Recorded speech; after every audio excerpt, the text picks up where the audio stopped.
자, 세 번째로 그럼 현재 인도에서 어떻게 부처님이 오신 날 인식하고 있는지 동국대학교 최경화 교수님 모시고 말씀을 들어보도록 하겠습니다. 네, 박수 한번 주십시오.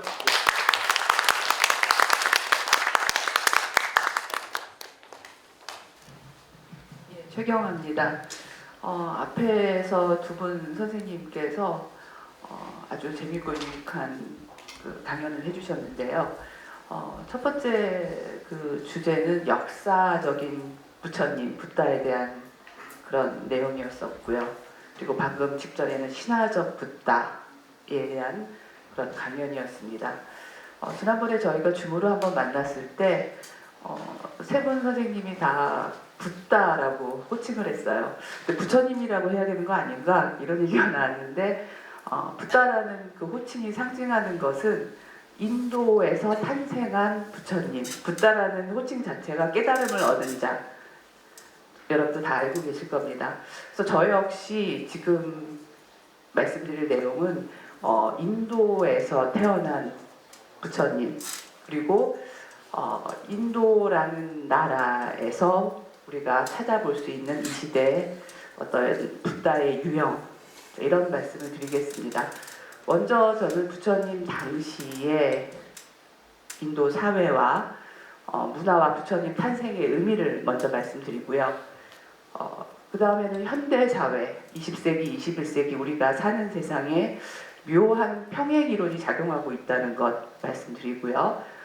그 다음에 인도 현대사회에서 새롭게 인도의 부흥을 이끄는 인물들에 대해서 소개해 드리겠습니다. 우리 시대의 붓다라고 해서 사실 한국 사회에서도 우리 시대에도 붓다가 필요하긴 하지만 아무래도 제가 객관적으로 설명드리기에는 인도라는 나라가 더 적절할 것 같아서요. 예, 그렇게 설명드리겠습니다. 예, 부처님 붓다 탄생의 의미 제가 이렇게 만들어 봤는데요. 기원전 6세기는요, 사실 인도뿐만 아니라 전 지구에서 뭔가 새로운 분위기가 이렇게 작용하고 있었습니다. 기축시대라고 그러죠. 이 시대에 이르러서 농경 문화가 정착하고 사람들이 자신의 힘에 대해서 자각을 하기 시작해요. 중국이나 중동이나 그다음에 유럽이나 그리스나 그다음에 인도에서 스스로의 힘에 대한 자각이 일어나기 시작합니다. 더 이상 신에만 의존하지 않고 인간도 뭔가 할 수 있다, 내 힘으로 뭔가 해결할 수 있다, 이런 의지가 작용하기 시작해요. 자, 이 시대가 바로 기원전 6세기, 소위 말하는 기축시대고, 인도에서도 아니나 다를까 고대 문명의 발상지죠. 새로운 움직임이 보이기 시작합니다. 그 움직임이 뭐냐? 인간 스스로에 대한 자신감, 밖이 아닌 내면에서도 뭔가 찾아낼 수 있다라는 그런 의식이 싹싹이 시작합니다. 자, 그래서 나오는 게 구태는 가라, 제가 이렇게 얘기했는데요. 뭔가 거부하는 반응이 일어나요. 뭔가 대항하는 반응이 일어나요. 그게 뭐냐면 반베다 제식주의입니다. 이전에는 브라만이라는 카스트의 최상위 그 계급이죠. 사제 계급들이 인도 종교 문화 사회를 장악하고 있었어요. 그들은 자신이 아니면 신과 소통할 수 없다고 얘기를 했습니다. 사실 브라만은요, 베다에서 최고의 개념이에요. 궁극적인 실제라고도 얘기하고 가장 궁극적이고 초월적인 그런 개념인데, 여러분도 아시다시피 브라만 사제 계급 이름도 브라만이에요. 그만큼 자신의 지위에 대해서 어떻게 보면 오만한 그런 자부심을 가졌다고 할 수 있겠죠. 자, 브라만들은요, 자신을 매개로 해야만 신과 소통할 수 있다고 그렇게 주장을 합니다. 그래서 제사가 굉장히 중요했어요. 그런데 그 제사라는 것은 때로는 희생제, 다른 동물의 목숨을 앗아가는 제사를 지내기도 했습니다. 자, 이 정도가 아니라 사실 경제, 재산, 권력, 이 모든 것들을 자신들이 장악했고, 그 당시에 왕족 크샤트리아보다도 더 많은 권력과 재산을 가지고 있었어요. 자, 이제 자기 재산이 생기고 소유물이 생기고 정착이 된 많은 사람들은 더 이상 복종하고 싶어 하지 않았습니다. 왜냐하면 잉여 생산물이 생겨요. 농업이 정착하고 도시 문명이 발달하면서 나도 먹고 살만한데 왜 내가 너희들 말을 들어야 되지? 그쵸? 자, 이러면서 이제 제식주의와 기존 사회 질서, 기득권층에 대한 거부와 어떤 반제식 그런 움직임이 일어납니다. 자, 그러면서 새로운 움직임이 나타나는데요. 제가 새로운 것은 새 것인가? 이렇게 얘기합니다. 바로 사문주의의 부상이에요. 사문은 인도말로 슈라마나라고 부릅니다. 슈라마나라는 말은요. 계속해서 공부하는 사람, 듣는 사람, 정진하는 사람 이런 의미가 있어요. 반대로 좀 전에 말씀드린 브라만 사제 계급은 브라마나라고 불러요. 브라마나. 브라만을 추종하고 브라마나와 이제 뭐 대등하게 소통하는 자, 뭐 이렇게 해석할 수 있겠죠. 자, 이 슈라마나는요, 사실 기원전 6세기에 좀 전에 말씀드린 것처럼 자신의 힘으로도 완전한 해방에 이를 수 있다. 자, 이런 목적과 자신감을 가지고 수행하는 자들입니다. 그런데 사실은 이들이 완전히 새롭게 등장한 사람들이 아니었어요. 인도 문명은요, 기원전 1500년경에 그 유목민이죠. 유럽 쪽에서 인도 쪽으로 이주해온 아리안족이 만든 문명입니다. 이들이 오기 전에 인도에는 고대 문명이 있었어요. 인도스강 문명이라고 얘기하죠. 자, 이 문명에는요, 사실 명상과 수행을 강조하는 경향이 굉장히 컸습니다. 나중에 20세기 중반에 유물을 통해서 알려진 거예요. 이 시기에 벌써 가부좌를 틀고 명상하는 사람의 모습이 나타나요. 유물 가운데. 예. 자, 아리안족이 인도에 진입해서 정치, 종교, 사회를 장악하면서 그들의 제식주의, 권위주의가 장악을 하면서 이 기존에 있었던 문명이 없어졌다고 생각을 했습니다. 하지만 없어진 게 아니죠. 민간에 스며들어서 적당한 시기에 다시 떠오른 겁니다. 바로 이 슈라마나들이 나타나기 시작하는데 우리는 이것을 슈라마니즘이라고 부르고 한문에서는 사문이라고 번역을 했어요. 여러분 사문 들어보셨죠? 원효 스님도 스스로를 사문이라고 불렀어요. 사문 원효. 무슨 뜻이냐면 자신의 힘으로 완전한 자유를 위해서 수행하는 자들을 말합니다. 자, 이들이 바로 부처님 제세시, 부처님 탄생 때 부상하기 시작하고 그들이 활약하기 시작해요. 사실 여러분들 불교학개론이라든가 이제 강의 들어보면은 이런 얘기 많이 들었을 겁니다. 부처님은 왕자임에도 불구하고, 그렇죠? 자신이 가진 온 부와 가족과 명예를 버리고 출가를 하셨다. 위대하죠. 귀감이 되죠. 근데 그 당시에 이렇게 출가한 그런 젊은이들이 부처님뿐만이 아니었어요. 많은 젊은 사람들이 스스로의 힘으로 깨달음을 얻기 위해서 출가를 합니다. 그래서 사문주의는 출가주의랑 동의어라고 얘기할 수 있어요. 더 이상 집에서 기존의 질서에 순응하지 않고 자신의 힘으로 뭔가를 해보겠다고 가출한 젊은이들이 많았습니다. 거꾸로는 출가죠. 이 사회에서 이탈한 젊은이들이 이상하게 그 시대에 굉장히 많았었고 이러한 내용은 경전에 나타나요. 니까에 보면 그리고 여러분들 잘 아시는 육사외도라든가 그쵸? 나형외도라든가 뭐 사명외도 자 이런 자들이 사실은 다 사문들이에요. 어쨌든 어떤 방법이든 자신의 힘으로 깨달음을 얻겠다. 자 이런 움직임이 있었다는 겁니다. 부처님 탄생 당시에 인도 사회 종교 문화 배경에 대해서 말씀드렸습니다. 자, 부처님은요, 아까 말씀드린 것처럼 기존의 제식주의에 대해서 명백한 반대의 입장을 보이셨어요. 그런데 반대만 했느냐? 우리가 그 대품이라고 하는 마하바가라는 율장의 일부를 보면은요, 부처님께서 깨달음을 얻으신 이후에 고민에 빠지세요. 왜냐하면 이 깨달은 내용을 일반인들에게 얘기하자니까 못 이해할 것 같아요. 못 받아들일 것 같아요. 그래서 괜히 사람들을 더 어렵게 하거나 당황하게 만드느니 그냥 설법하지 말고 그만두자. 자, 이런 생각을 할 때 나타나는 등장하는 인물이 바로 브라흐마 사함바띠입니다. 브라흐마는요 힌두교에서 창조주예요. 브라흐마라는 이름 자체가. 자, 그런데 사함바띠라는 이름을 가지고 있어요. 그건 약간 모순이죠. 왜냐하면 유일한 창조주인데 이름을 가지고 있다는 것은 다른 존재도 있다는 얘기잖아요. 그렇죠? 자, 어쨌든 이 사함바띠는 부처님께 권청을 합니다. 깨달은 내용을 사람들에게 설하십시오. 근데 사양하세요. 그럼에도 불구하고 사함바띠는 또 거듭 권청을 하고 결국은 부처님은 깨달은 내용을 설법을 하기 위해서 떠나십니다. 자, 여기서 재밌는 게요. 종교적으로 기존의 종교의 최고의 신격 존재.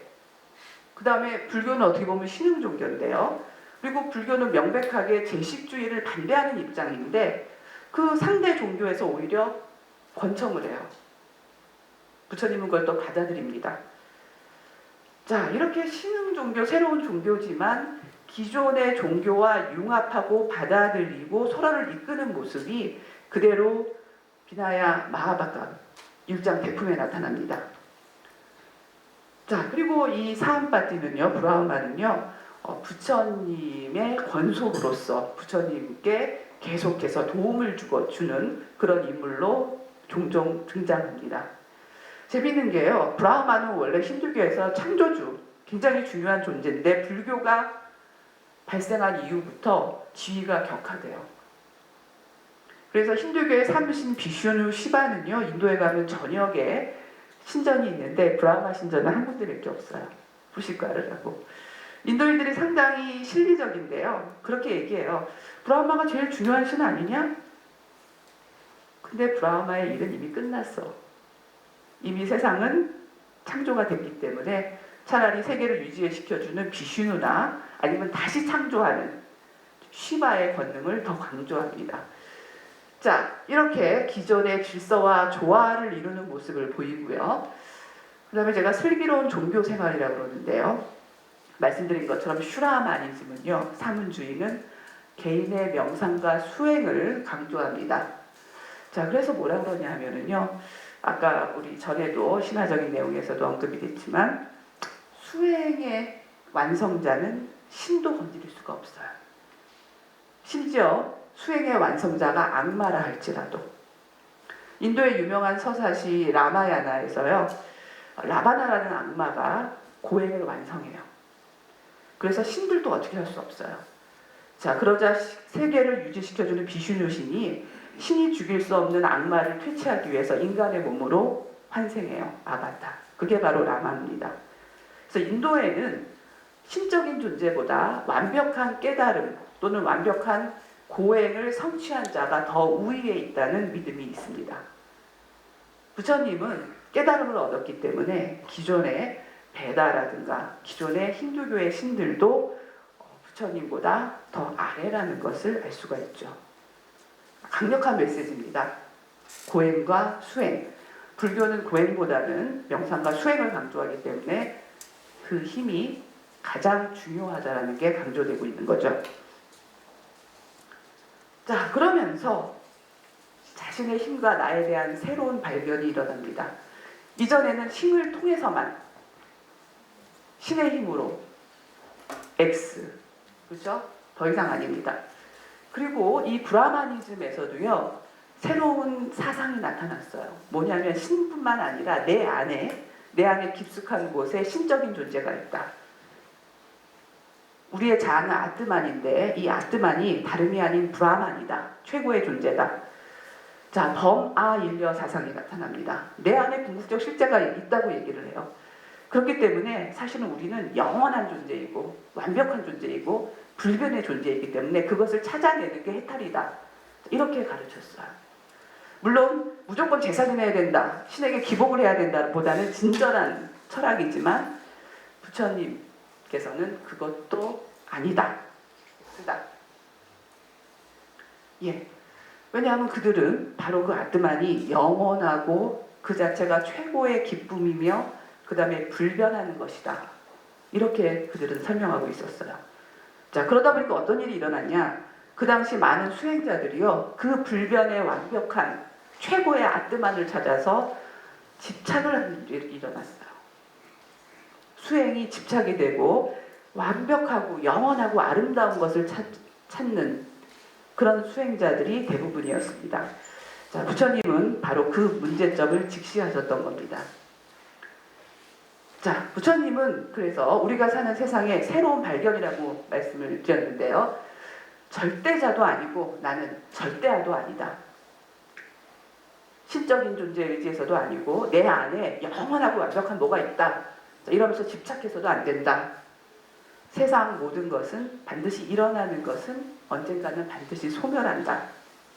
자, 이렇게 설명하십니다. 밀가야 곳곳에서 나오는 얘기죠. 결국 영원한 것은 존재하지 않는다. 하지만 그 당시에 많은 사상가들은요, 브라마니즘의 사상가들은 영원한 것이 있다고 주장을 했어요. 그리고 그것과 합의를 해야 된다. 사실 내가 바로 그것이다. 자, 이렇게 주장하고 있었지만 부처님은 아니다. 너는 그런 존재가 아니다. 자, 그 시대에 부처님 당시에 그 상황을 다시 정리를 해드리면요. 많은 사람들이 출가했다. 권위주의에서 일탈하기 시작했다. 그 다음에 상가가 형성이 돼요. 상가라는 말 자체가 모여서 살다라는 의미입니다. 많은 젊은이들이 스스로가 깨달음을 얻기 위해서 집을 나서요. 그리고 일종의 공동체를 만듭니다. 그것이 바로 상가예요. 수행자들이 모여서 공동체를 만들고, 물론 불교, 부처님의 제자들도 있었지만 다른 수행자들도 공동체를 만들어서 생활하고 있었어요. 자, 이런 움직임이 있었다. 자, 그런데 부처님은요, 뭐라고 말씀하셨냐면 영원하고 완벽한 것은 내가 아니다. 사실 나는 내 맘대로 안 된다. 그렇죠? 늙어가는 것도 내 맘대로 안 되고 내 마음조차 내 맘대로 안 된다. 두카라고 하죠. 여러분, 고라는 것은요, 원래 의미가 내 마음대로 안 된다. 원활하게 안 된다. 순조롭지 않다. 이런 의미예요. 영어로는 그래서 unsatisfactory라고 번역을 합니다. 다른 게 아니라 아픈 게 고통이 아니라 쓰린 게 고통이 아니라 내 마음대로 안 돼서 힘들다 이 얘기입니다. 자, 그래서 현실 직시를 분명히 해라. 내 발등에 불을 먼저 끄자. 그게 뭐냐? 바로 내 마음이다. 내 마음대로 안 되는 나다. 자, 이렇게 직시를 하고요. 그래서 나라는 존재는요, 영원한 것도 아니고 완벽한 것도 아니고 사실은 그런 것은 없고 내가 하는 행위만 있다. 그 행위가 바로 까름하고 쌍카라고, 그 다음에 작용입니다. 예. 자, 그래서 우리 시대에 붙다. 그 시대는 그랬습니다. 부처님 당시 기원전 6세기의 모습이었는데요. 지금 현재 인도 20세기, 21세기의 인도의 불교의 모습을 보면은요, 불교는 사라져 버렸어요. 사실 12세기 이후에 인도에서는요, 불교가 없어졌다고 얘기를 해버려요. 소멸해 버렸다. 20세기에 이르러서 새로운 부흥의 움직임이 일어납니다. 그런데 승가가 아닌 제가에서 일어나고 있어요. 제가에서 일어나고 있습니다. 자, 사실 제가에서 일어났다는 데서 많은 의미가 있어요. 이미 상가가 무너졌기 때문에. 또 한 가지는 이 시대에는 제가의 움직임이 필요하다라는 자각도 있습니다. 자, 그런데 과연 그것이 답인가? 여기에 대해서는 생각할 것이 많아요. 자, 그런 의미에서 다시 그들 속으로는 뭐냐 하면, 부처님이 그 당시에 거센 바라문주의에 대항했듯이 새로운 불교도들도 똑같이 힌두교에 대항을 해야만 했습니다. 인도에서 불교의 부흥을 다시 이끈 사람은 안아가리카 달마팔라예요. 스리랑카 분이세요. 스리랑카 분인데 인도에 가서 부처님 성지 보드가야를 가보니까 힌두교도들이 완전히 장악하고 있고 힌두교 신상에 놓여 있는 것이에요. 자, 그래서 대각회라는 마하보디 소사이어티를 건립합니다. 이제 불교도들은 우리의 성지를 되찾고, 원래 인도는 불교도들의 나라였다. 자, 이런 그런 자성의 움직임을 보이고 이제 사회 운동을 시작합니다. 단순히 깨달음의 운동이 아니라 사회 운동이었어요. 이 사회 운동은요, 인도의 어떤 독립 운동과도 연계가 되어 있고, 그 다음에 사회 계층 운동과도 연관이 되어 있습니다. 자, 다시 불교도들은 태어나서 인도에서 힌두 교도들 속에서 그들의 잘못된 점, 사회적인 문제점을 지적하면서 다시 되살아나고 있습니다. 자, 그래서 상가는요, 이전의 상가는 스님들이 모여서, 수행자들이 모여서 공동체를 이뤘다면, 지금 상가는요, 제가인들, 특히 아까도 말씀드렸듯이 독립운동 과정에서 이제 불교도들의 활약이 컸었고, 특히 인도의 카스트 제도, 지금 현재 인도의 불교도들 많은 분들이 불가촉 천민 출신들이세요. 그래서 지금 불교도 운동은 카스트 해방 운동과 깊이 연계되어 있습니다.